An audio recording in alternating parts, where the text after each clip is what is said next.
Considered and she considered, और उसने स्वयं ने विचार किया, the fate of man, the faith of man, व्यक्ति के भाग्य पर विचार किया। फेथ यानी भाग्य, तो भाग्य पर विचार किया।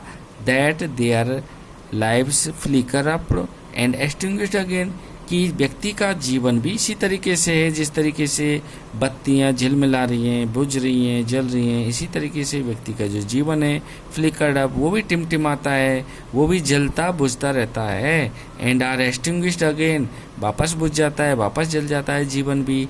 And she thought to herself, और उसने अपने स्वयं के बारे में विचार किया। थॉट यानी विचार किया, टू हरसेल्फ, अपने स्वयं के बारे में विचार किया।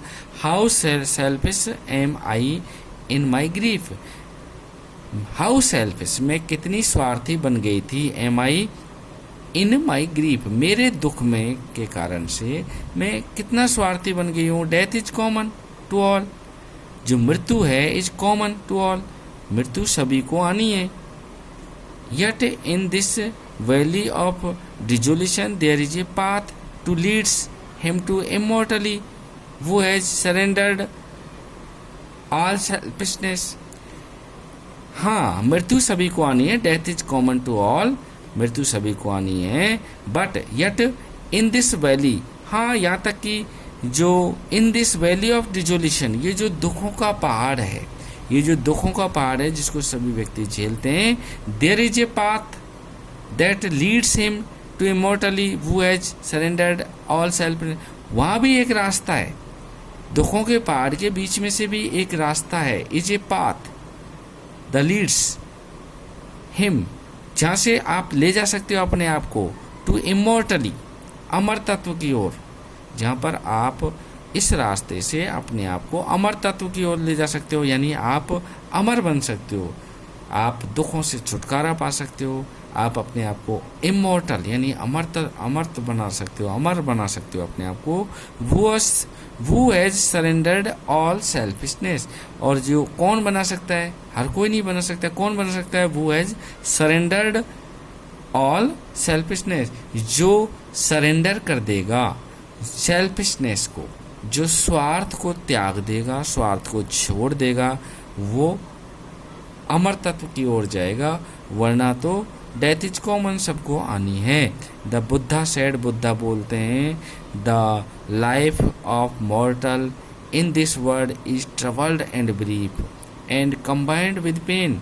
द लाइफ ऑफ मॉर्टल्स, देखो मॉर्टल यानी जिनकी मृत्यु होती है, जीवन होता है, यानी जिनको हम बोल सकते हैं मॉर्टल, यानी जो कि अमर नहीं हो, है ना, अमर नहीं हो, और इमॉर्टल जो अमर हो। तो द लाइफ ऑफ मॉर्टल्स, जो निराश, जो नाशवान है, मॉर्टल्स जो नाशवान है, जिनकी नाश होना तय है, जिनकी मृत्यु होना तय है, इन दिस वर्ल्ड, इस संसार में, is troubled and brief and combined with pain, उन सबको ट्रबल्ड एंड ब्रीफ, क्षणिक परेशानियाँ, दुख सहित आने हैं। जो मॉर्टल प्राणी हैं, जो नाशवान जो प्राणी हैं, उनको परेशानियाँ दुखों के साथ आनी हैं। For their is not any means by which those that have been born can avoid dying। तो is not any means, इसका अर्थ, इसका is not any means by which those that have been born can avoid dying। ऐसा कोई भी, not means, not any means, ऐसा कोई भी रास्ता नहीं है, ऐसा कोई भी तरीका नहीं है, by which, जिससे कि those that have been born can avoid dying, जिसका जन्म हुआ है वो बच सके मृत्यु से, avoid dying, मृत्यु से, मरने से बच सके, ऐसा कोई भी मीन्स नहीं है, ऐसा कोई भी माध्यम नहीं है। तो आफ्टर रीचिंग ओल्ड एज, वृद्ध अवस्था में जब पहुंच जाते हैं, देयर इज डेथ, उसके बाद मृत्यु आना तय है। मृत्यु जरूर आती है। Of such a nature are living beings, और इस तरह की प्रकृति जो जीवित प्राणी है उनकी होती है। वृद्ध होने के बाद में मृत्यु ही अवस्था आती है, मृत्यु ही आनी है। As ripe fruits are early in dangers of falling, हालांकि जिस तरीके से राइप फ्रूट्स हैं, जो पके हुए फल हैं, राइप फ्रूट्स हैं, are early in danger of falling, जो पके हुए फल हैं उनमें early in danger of falling, गिरने का हमेशा ही भय रहता है। जिस तरीके से पके हुए फलों का गिरने का हमेशा ही क्या रहता है, डेंजर रहता है, खतरा रहता है, उसी तरीके से so mortals when born are always in danger of the death, इसी तरीके से जो मॉर्टल प्राणी हैं, जो नाशवान या जो अमर नहीं है, एक तरीके से वो जो प्राणी हैं, यदि उनका जन्म हुआ है तो मृत्यु का खतरा हमेशा ही रहेगा। Dangers of death, always in dangers of death, हमेशा ही मृत्यु का खतरा रहेगा। As all earthen vessels made by the potter, जिस तरीके से जो अर्थन वेसल्स हैं, यानी जो मिट्टी के बर्तन हैं, मेड बाय द पॉटर, जो कि कुम्हार के द्वारा बनाए जाते हैं, एंड इन बीइंग ब्रोकन, उनका टूट करके अंत होना तय है। So is the life of मॉर्टल, इसी तरीके से जो मॉर्टल्स प्राणी हैं उनका जीवन है, यानी उनका अंत होना, उनका मरना, उनका नष्ट होना तय है। तो बोथ यंग एंड एडल्ट, सभी का, चाहे वो छोटे हों, प्रौढ़ हों, both those who are fools और दोज हु आर वाइज, चाहे वो फूल्स हों यानी मूर्ख व्यक्ति हों, कम बुद्धि के व्यक्ति हों, या फिर हु आर वाइज या बुद्धिमान हो, सभी का मरना तय है, सभी का अंत होना एक दिन तय है। And fall into the power of death, ये सभी fall into the power of death, जो मृत्यु की जो शक्ति है उसका जो जाल है उसके अंदर सभी फंसे हुए हैं, चाहे वो मूर्ख हो, चाहे वो बुद्धिमान हो, चाहे वो जवान हो, चाहे युवा हो, चाहे बालक हो, कुछ कोई भी हो। तो fall into the power of death, मृत्यु की शक्ति के जाल में फंसे हुए हैं।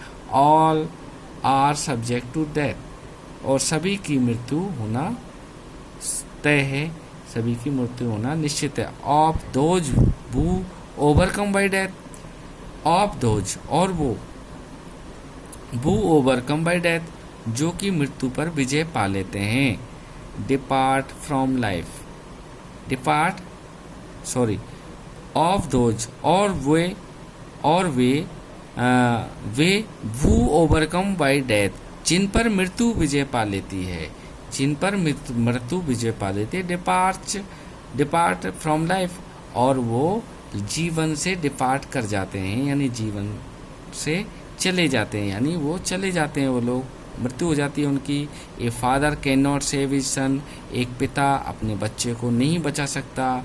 नॉर किन्समैन देयर रिलेशंस, और ना ही अपने भाई बंधुत्व और अपने सगे संबंधियों को बचा सकता है आदमी। Mark by relatives are looking on and lamenting deeply, आपने ये देखा होगा, मार्क किया होगा कि while relatives are looking on and lamenting deeply, जब सगे संबंधी हैं जो आपको दिखाई पड़ते हैं विलाप करते हुए, लेमेंटिंग यानी रोना, चीखना, चिल्लाना, इसको लेमेंटिंग बोलते हैं। तो लेमेंटिंग दिखाई पड़ते हैं, लुकिंग ऑन एंड लेमेंटिंग आपको ऐसे दिखाई पड़ते हैं जो विलाप करते हुए नजर पाते हैं। डीपली, गहराई से। One by one mortal are carried off, एक एक करके उन सबको भी जाना है। लाइक एन ऑक्स, उस बैल की तरह। That is led to the slaughter, जिसको कि वध के लिए हम बलि देने के लिए ले जाते हैं, उसी तरीके से मृत्यु एक एक करके सबको ले जाएगी। So the word is afflicted with death and decay, इसलिए ये जो संसार है वो संबंधित है मृत्यु और क्षय से। मृत्यु और क्षय इस संसार से जुड़े हुए हैं, अफ्लिकेटेड हैं। Therefore the wise do not grieves knowing the term of the word. Therefore इसलिए the wise do not grieves, जो बुद्धिमान होते हैं वो डू नॉट ग्रीव्स, वो शोक नहीं जताते हैं, knowing the terms of the word, क्योंकि वो संसार की विधान को जानते हैं, जो आया है उसको जाना है, इसलिए वो जो बुद्धिमान लोग होते हैं वो दुखी नहीं होते हैं। Not from weeping nor from grieving will any one obtain peace of mind. Not from weeping, और ना ही रो करके, नॉर फ्रॉम ग्रीविंग, और ना ही दुख जता करके, will any one obtain peace of mind, मन की शांति प्राप्त नहीं कर सकता। ना तो रो करके ना ही दुख जता करके हम शांति प्राप्त नहीं कर सकते। ऑन द कॉन्ट्रेरी, और इसके विपरीत यदि कोई ज़्यादा रोता है, ज़्यादा दुख अपने मन में गहराई से बसा लेता है, तो ऑन द कॉन्ट्रेरी, इसके विपरीत उसे क्या हो जाता है, शांति तो मिलती नहीं है। His pain will be the greater, उसका दर्द बढ़ता जाता है। And his body will suffer, और उसका शरीर पर इसका प्रभाव पड़ता है और वो रोगग्रस्त हो जाता है शरीर। He will make himself sick and pale, और वो अपने आप को इस तरीके से दुख महसूस करवा करके और क्या कर लेता है, सिक और पेल, अपने आप को बीमार कर लेता है। Yet the dead are not saved by his lamentation, और जबकि वो जो जिसकी मृत्यु हो गई है, जिसके लिए वो लेमेंटेशन कर रहा है, विलाप कर रहा है, आर नॉट सेव्ड, वो नहीं बच पाता है उसके लेमेंटेशन से। He who seeks peace should draw out the arrow of lamentation, वह जो सीक्स पीस, वह जो शांति तलाशना चाहता है, वह जो शांति चाहता है, शुड उसे चाहिए, draw out the arrow of lamentation, वो जो लेमेंटेशन का तीर है, वो जो विलाप का तीर है, एंड कंप्लेंट, और जो ये कंप्लेंट एंड ग्रीफ, और जो दुख दर्द का जो तीर है, लेमेंटेशन, कंप्लेंट एंड ग्रीफ, यानी दुखों के कारण वो विलाप कर रहा है, ये इसका जो तीर है, ही वो है ड्रॉन आउट द एरो, यदि कोई इस तीर को ड्रॉन आउट बाहर निकाल लेगा, and has become composed will obtain peace of mind, तो वह अपने मन की शांति प्राप्त कर लेगा। ही वो हैज ओवरकम ऑल सैरो, और वह सारे दुखों पर ओवरकम यानी विजय प्राप्त कर लेगा। Will became free from serow, और वो दुखों से रहित हो जाएगा, दुखों से स्वतंत्र हो जाएगा। बिकम फ्री, वह दुखों से रहित हो जाएगा। एंड बी ब्लेस्ड, और धन्य हो जाएगा। इस तरीके से ये जो पाठ है वो महात्मा बुद्ध के उपदेशों पर आधारित है, और वो उपदेश जो कि महात्मा बुद्ध ने बनारस के अंदर दिए थे, प्रथम उपदेश, इसलिए इसको बनारस के उपदेशों के नाम से पाठ जाना जाता है। उम्मीद है आप इस रिकॉर्डिंग का फ़ायदा उठाओगे और अपनी बोर्ड की तैयारी या क्लास 10th की जो अंग्रेजी की तैयारी है उसको अच्छी बनाओगे। धन्यवाद।